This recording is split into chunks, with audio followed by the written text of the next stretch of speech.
ఇప్పుడు ఈ మంత్ ఆఖరు అంటే మార్చి కనుక మార్చిలో ప్రాపర్టీ ట్యాక్స్ కానీ, వాటర్ ట్యాక్స్ కానీ, వేకెంట్ ల్యాండ్ ట్యాక్స్ కానీ, ట్రేడ్ లైసెన్స్ కానీ, విఎల్టీస్ కానీ, లేదా అడ్వర్టైజ్మెంట్ ట్యాక్సెస్ కానీ, ఈ ట్యాక్సెస్ అన్నీ కూడా కలెక్ట్ చేయడానికి క్రూషియల్ టైం ఇది.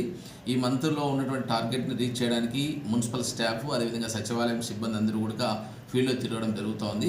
దీన్ని ఆసరాగా చేసుకొని కొందరు ఫేక్గా ఒక కాల్స్ క్రియేట్ చేసి నేను కమిషనర్ ఫోన్ చేస్తున్నానని, లేదా మున్సిపల్ స్టాఫ్ ఫోన్ చేస్తున్నానని చెప్పి క్యూఆర్ కోడ్ పంపిస్తాం, మాకు డబ్బులు పంపించమని అని చెప్పి చాలా ఫేక్ కాల్స్ వస్తున్నాయి.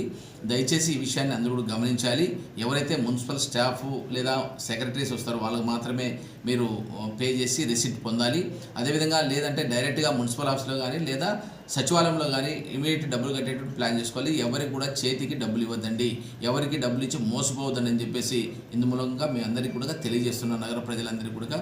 కాబట్టి ఇలాంటి మోసగాలు చాలా ఉంటారు. దయచేసి ఎవరికి మోసపోవద్దని చెప్పేసి తెలియజేస్తున్నాను. Thank you.